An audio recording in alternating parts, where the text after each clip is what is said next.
suddenly, on the sonar screen, was the shape of a giant shark. You can see the fin, the face. It was about 50, 60 feet long. And for a moment there, everybody on that ship just froze. In 1918, seasoned lobster fishermen off Australia's eastern coast refused to return to their most productive fishing grounds after encountering something so massive and strange, it defied explanation. Many people online started to speculate that it was our first evidence that there is a large shark out there, possibly Megalodon. Megalodon was an extinct, huge shark that existed from about 23 million years ago to about 3.5 million years ago. So that sonar image was pretty exciting. Their story, recorded by a skeptical marine biologist known for debunking sea monster tales, has haunted marine science for over a century. What exactly was lurking near the continental shelf? Could this have been a survivor from the age of extinct giants, or a creature altogether unknown to science? Despite advances in ocean exploration, marine biologists today still cannot explain what terrified those men, leaving a deep-water mystery wide open beneath the waves. The fisherman's encounter. Back in 1918, a group of veteran lobster fishermen off Australia's eastern coast made a decision that shocked their community. They refused to return to their most productive fishing grounds. These were no casual anglers, but the outside crayfish men of Port Stephens, seasoned deepwater rock lobster harvesters who regularly ventured miles beyond protected harbor waters. Hardened by years of battling ocean weather and physical dangers, these Greek-Australian fishermen were not easily intimidated. Yet, something so colossal and terrifying unsettled them enough to walk away, risking both income and reputation. What they described would challenge everything marine science of the time understood. Over several days, the fishermen found their lobster pots, heavy timber and wire traps loaded with dozens of mature lobsters, disappearing entirely from the seafloor. These were no mere breakages or raids by predators. The pots, mooring lines, and catch vanished without a trace. Regular shark activity was known to them, including biting through lines to get to trapped prey. But wholesale lifting of pots? That was unheard of and beyond any shark behavior they had witnessed. This ongoing equipment disappearance ignited a palpable fear among the men, signaling the presence of something extraordinary below the waves. What truly set this encounter apart was when the fishermen eventually glimpsed the source of the mystery. Multiple consistent eyewitnesses described seeing a massive pale creature at the water's surface near their boats. Unlike the dark, counter-shaded coloration typical of great white or tiger sharks common in those waters, this animal was chalk white, an almost ghostly silhouette faintly visible through the green coastal waters. This unexpected pigmentation and enormous presence added a layer of unease and mystery that weighed heavily on the fishermen's minds. The size estimations offered by these men were staggering. They compared the creature's length to that of the local wharf, roughly 115 feet or 35 meters, and some said it reached up to 300 feet, about 90 meters. David George Stead, the naturalist who noted these accounts, wisely recorded the range without picking a single figure, allowing for fear and perspective to influence such estimates. Even with caution, the lower boundary far exceeded the known size of any shark species in those waters, past or present. This discrepancy would become central to debates and unanswered questions for over a century. These men were professional. In a way, their whole livelihood depended on those fishing grounds, so their not going back was, well, extra significant. They lost the catch, the income, and even their standing in the fishing rotations just because they didn't want to meet whatever was down there again. Their group choice didn't only say fear, it also sounded like conviction. Like the threat was real enough, and not some small thing. Their tale was so odd and steady in how it was told that it pulled official attention in, which made it more convincing than simple campfire folklore. Back then, the fisheries inspector, a government official named Patton, did the thorough sort of work. He talked with the fishermen separately, checked their boats, looked at missing equipment, and couldn't see a reason to doubt what they claimed. Patton said the fear the men showed wasn't just inflated emotion or a made-up performance. It was tangible, serious, and honestly hard to wave away. In his report, He basically supported the notion that something extraordinary had happened, something that didn't fit the normal explanation box, and that actually pushed against what people thought they knew about the sea. This wasn't one of those ordinary sea tales. The men who went through it didn't treat it like a story to dismiss, and the official assigned to fisheries management believed, at least to a meaningful degree, that their concerns were genuine. Stead's recording caught a moment where scientific curiosity and skepticism sort of shifted, then started leaning into uneasy acceptance. The fishermen's withdrawal from the grounds suggested there was some strong, hard-to-name presence in the ocean's deeper parts. To this day, it stays one of the most captivating unresolved incidents in Australian marine history. In a time when a lot of sea monster accounts were just dismissed, Stead's recording kind of cuts through it all. His skeptical name, plus the whole science background thing, gives more weight to what the fishermen said, so the moment feels different from simple folklore. People have quoted and argued about this account for 100+ years, not because it's flashy, but because it comes from witnesses who seem credible, and still it refuses to lock in any final answer. Something was there. Big, pale, and uncomfortably large. Like really large. Still, though, what it was, nobody can say. And that question keeps tugging at the deep. The oddness and seriousness of what happened make you rethink what might actually live in the ocean's less-known corners. The fishermen's encounter didn't finish anything. It was only the start of a longer tale where first-hand noticing and methodical inquiry would mix up together, then leave behind this stubborn mystery. The thing they reportedly saw near Port Stephens was beyond ordinary explanation, and its shadow has kept showing up in marine biology ever since. To understand why this creature remains unidentified, it's essential to grasp the unique geography and oceanography of Port Stephens and Broughton Island, the setting of this deep-water enigma, the location and ocean depths. Port Stephens is a large natural harbor on New South Wales's central coast, about 200 kilometers north of Sydney. Sheltered and deep, the harbor lies behind a pair of headlands that funnel marine traffic safely in and out, making it a long-standing hub for fishing and boating activities. Although today it supports tourism and recreational boating alongside a small commercial fleet, in 1918 it was a bustling working port, with fishermen venturing daily into the open ocean beyond the harbor's protective arms. This proximity to wild seas laid the foundation for the extraordinary encounter. The lobster grounds prized by the fishermen at that time lay off Broughton Island, a small rocky outcrop approximately 14 kilometers northeast of the harbor entrance. Broughton Island sits at the dramatic edge of the eastern Australian continental shelf, a geological boundary where the seafloor abruptly plunges from roughly 150 meters to depths exceeding 2,000 meters within a very short horizontal distance. This rapid drop defines the transition from coastal waters to the deep pelagic ocean, creating a striking divide in marine habitats. This boundary matters profoundly because marine life differs dramatically between the shallow shelf and the abyssal trench. The inner shelf areas have well-known fauna, including species common to sharks, rays, and other fish that have been studied extensively. However, the abyssal slopes beyond the shelf remain highly underexplored even now, and in 1918, they were effectively a blank spot on the marine map. The crust of scientific knowledge was thin at best, and the outer edges of fishing grounds brushed against some of the least understood waters on the planet. For the fishermen, working near Broughton Island meant fishing at the frontier of known marine life and entering areas where scientific data and direct observations were scarce. Their lobster traps rested on this boundary line, anchored firmly to rocky seafloors vulnerable to great depths.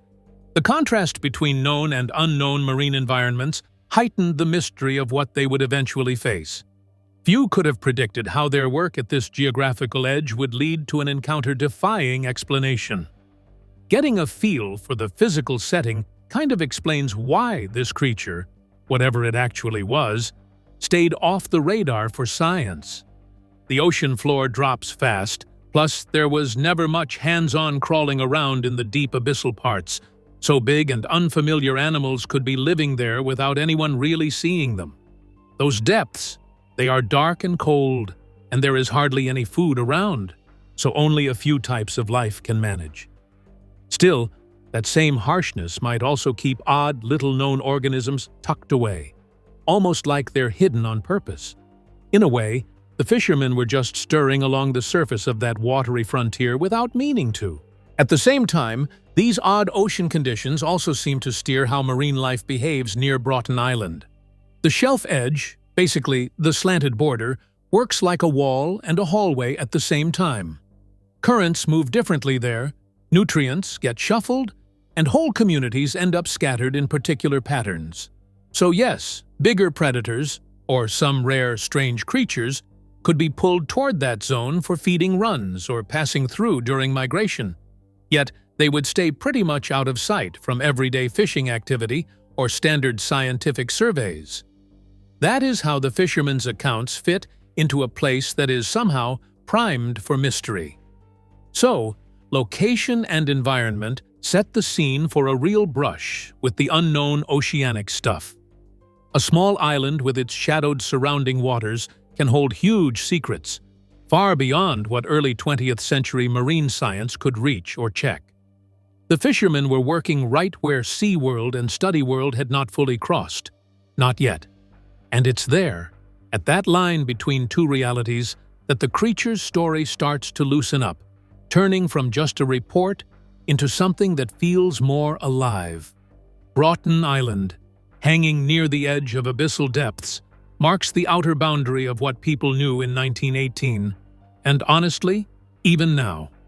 If we look at the meeting point between the familiar ocean and the parts that remain unclear, it becomes easier to see why this strange and enormous being could dodge scientific naming for so long. The ocean's physical weirdness, it goes hand in hand with the biological weirdness. With the setting in mind, the accounts of the creature's startling appearance and incredible size estimates bring the fishermen's strange experience into sharp, haunting focus. A monster beneath the surface. The fishermen's descriptions of the Port Stevens creature became the most haunting part of the entire encounter. According to multiple eyewitnesses, the animal was not dark, gray, or patterned like the sharks they knew. It was ghostly white, almost chalk white, moving through the green coastal water like something unnatural. This detail disturbed them because it did not match the familiar appearance of local sharks, especially the great white, which usually has a dark upper body and pale underside. The color became one of the strongest mysteries in the case. The fishermen repeatedly emphasized that the creature was pale, all over, not just underneath. Some later explanations have suggested albinism or leucism, rare conditions that can make animals appear unusually light. But no known shark or large marine animal in Australian waters neatly fits the description they gave. Then came the question of size. The fishermen tried to compare the creature to things they understood, including a nearby wharf, reportedly around 115 feet, or 35 meters, long. Some descriptions went even further, claiming the animal may have reached astonishing lengths. David Stead recorded the estimates carefully, without pretending they were exact. He understood that fear and shock can make people overestimate what they see. Even allowing for exaggeration, the numbers remain difficult to explain. The largest confirmed great white sharks are only about 6.5 meters long. Other large predators in the region, such as tiger sharks or six-gill sharks, are also far smaller than what the fishermen described. If the lower estimates were even close to accurate, the creature would have been far beyond the size of any known shark in the area. What made the report even more unsettling was that the animal was supposedly seen near the surface. This was not just a shadow in deep water or a quick disturbance beneath the waves. The fishermen believed they saw enough to identify its color, scale, and movement. That direct visibility made the encounter feel more real and more terrifying. Their accounts also remained strikingly consistent. Different witnesses described the same core features: a massive body, pale coloring, and behavior powerful enough to disturb their fishing gear. This consistency is one reason the case has survived for so long. It was not a single man's wild claim, but a shared report from experienced fishermen. Still, no known animal fully matches what they described. A whale shark might explain some of the size, but not the color or behavior.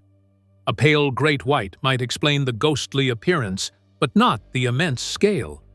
A simple mistake might explain part of it, but not the confidence of the witnesses. In the end, the Port Stevens creature remains a symbol of the ocean's unknown. Its description sits between science, fear, and mystery. A giant pale shape remembered by men who believed they had seen something the sea was not ready to explain.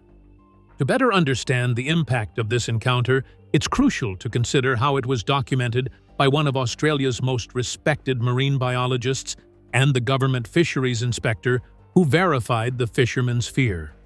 The scientific documentation. The Port Stevens encounter became more than just a frightening fisherman's tale because of the man who documented it.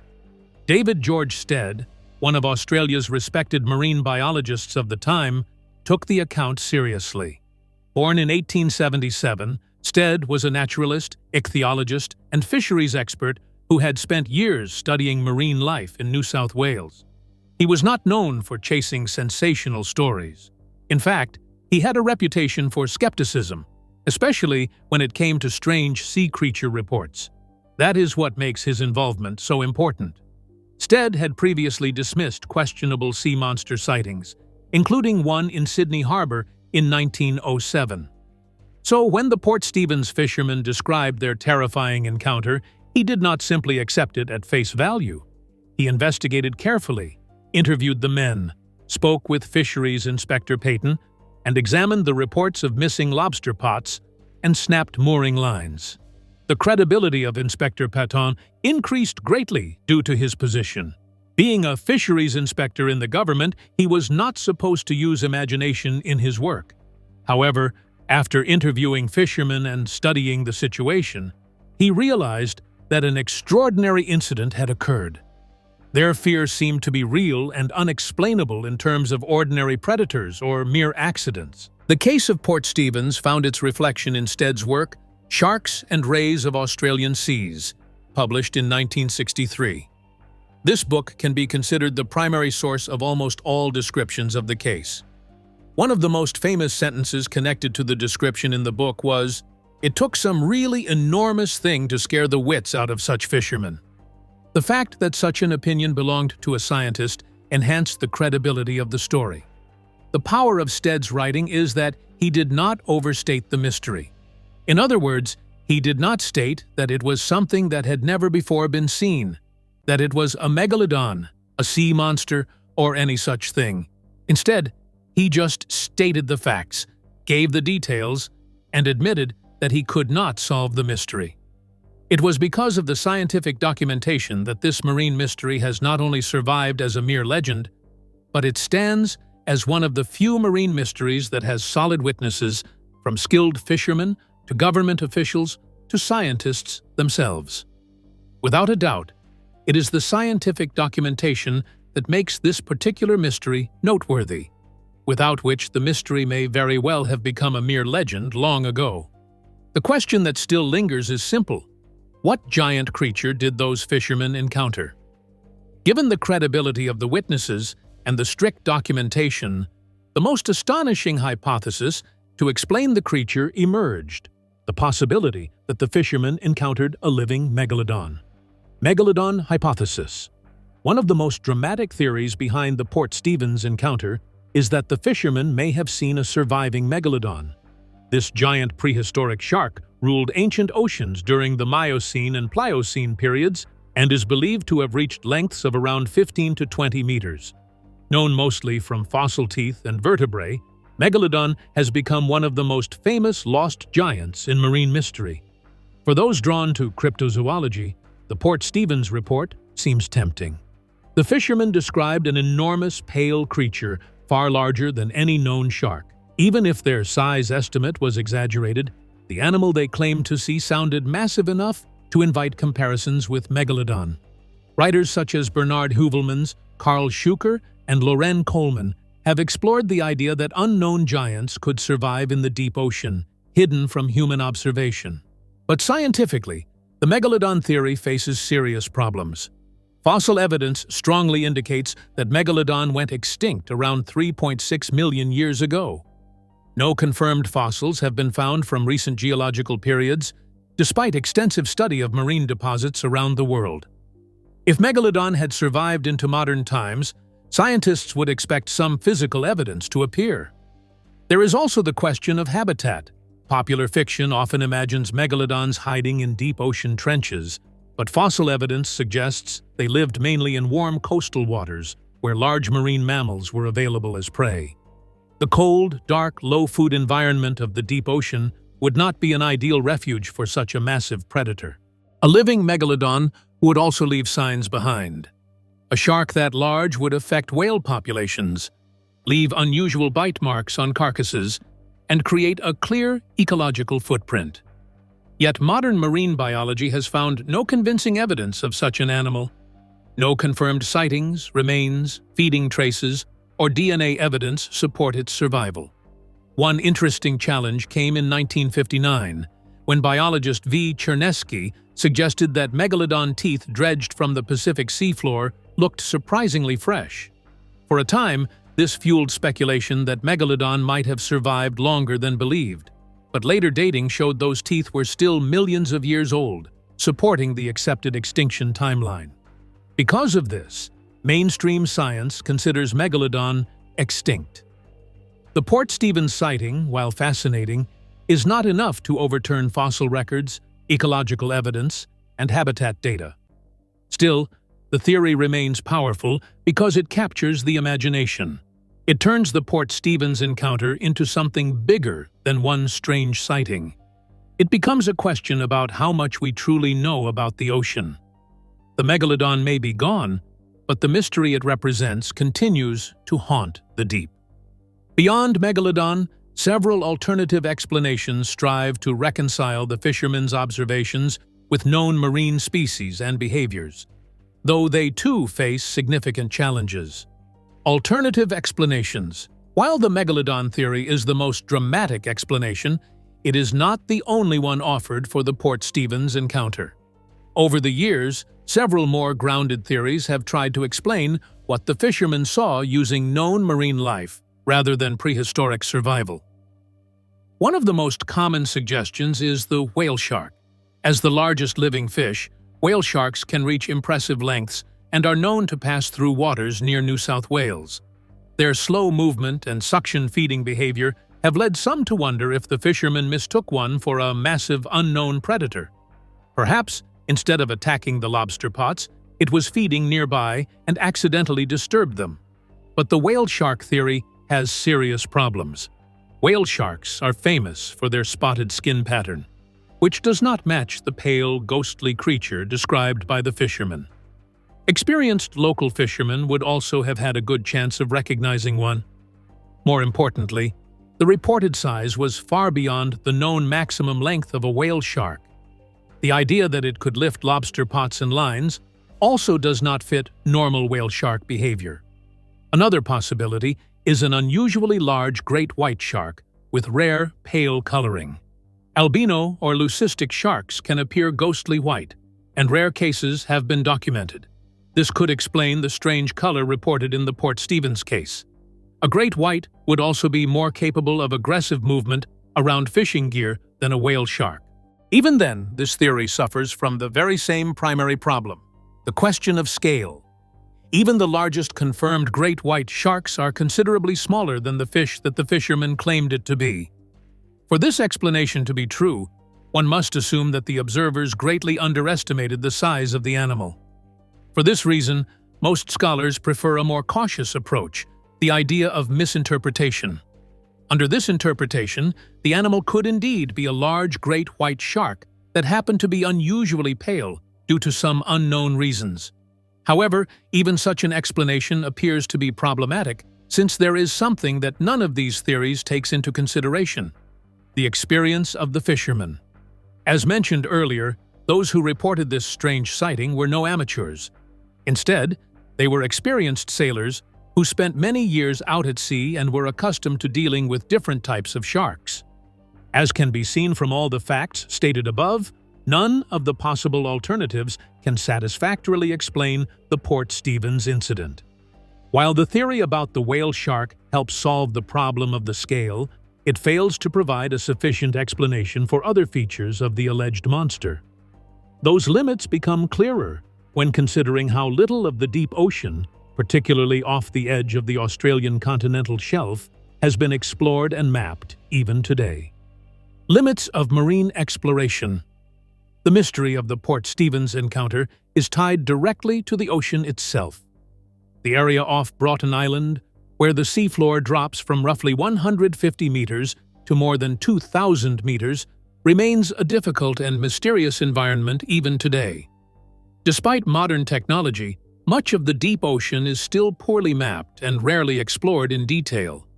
That lack of knowledge creates natural blind spots where unusual events can remain difficult to explain. Still, the unknown does not mean anything is possible. Scientists have discovered many new marine species, but most are small, hidden, or deep-sea organisms, not massive predators capable of terrifying experienced fishermen. While a large portion of marine life remains undescribed, experts generally believe that most large marine animals are already known. A gigantic shark-like creature surviving unnoticed would be extremely unlikely.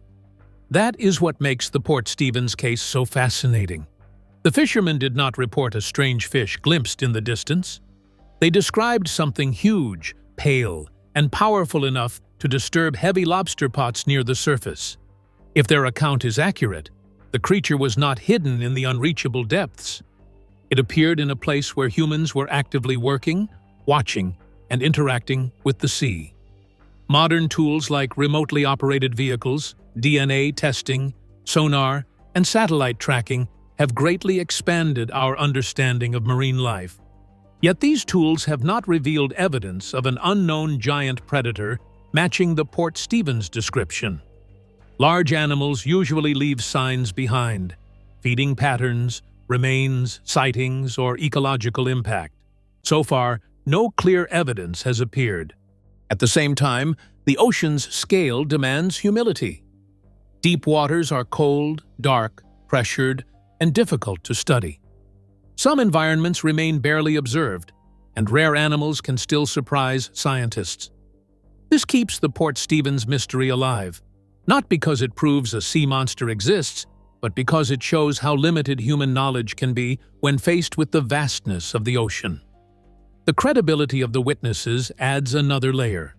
These were experienced fishermen, supported by official inspection and documented by a respected marine biologist. Their testimony cannot be dismissed as careless fantasy, yet science still struggles to identify what they saw. In the end, the Port Stevens case sits between possibility and skepticism. It reminds us that marine exploration has come far, but not far enough to answer every question. The ocean remains one of Earth's final frontiers, capable of preserving mysteries that resist easy explanation. Navigating these depths of uncertainty leaves the Port Stevens encounter as one of marine science's most compelling unanswered questions, resting between documented fact and open mystery. The enduring mystery. More than a century after the Port Stevens encounter, the mystery of what those fishermen saw still refuses to disappear. Their story was not built on rumor alone. It came from experienced witnesses, a government investigation, and the record of David Stead, a respected marine biologist known for being careful and skeptical. Yet even with those details, no explanation has ever fully matched the creature they described. That is what makes the case so unsettling. The waters near Broughton Island are part of this huge ocean world that humans still do not really understand, not fully. Modern science has mapped, scanned, and examined more than ever before, but the deep sea still keeps a few secrets tucked away. No known species neatly fits the massive pale creature the fishermen said they saw, so the whole thing hangs there suspended between science and mystery, and it feels unresolved. Some folks have said the men may have seen a whale shark, a strange great white sort of thing, Or maybe they simply misread the scale of something they already knew. Others have gone even further and speculated about a surviving prehistoric predator, though the evidence really does not back up a living megalodon. Each theory catches a piece of the story, but none of them catches all of it, not cleanly. What makes the Port Stevens case really stand out is the credibility behind it. These were not careless eyes cooking up a sea monster yarn. They were fishermen who understood the ocean, teamed up with officials who took the report seriously enough to keep looking. David Stead's choice to write it down and document the account gave it a weight that a lot of strange marine stories never get, almost like the difference between rumor and a record. In the end, the Port Stevens creature remains a quiet reminder of how much we still do not know about the ocean. It pressures science to stay skeptical but also curious at the same time, because sometimes the strongest mysteries are not the ones that end up confirmed or dismissed. They're the ones that refuse every simple answer, over and over. The fishermen of Port Stevens encountered something truly massive and unexplained, a mystery that still refuses to fade after more than a century. Their story reminds us how much the ocean keeps hidden, and why the deepest waters continue to challenge everything we think we know. If you found this story fascinating, be sure to like this video and subscribe for more incredible mysteries from the deep. And before you go, watch the next video shown on the screen, because the ocean's next secret may be even stranger than this one.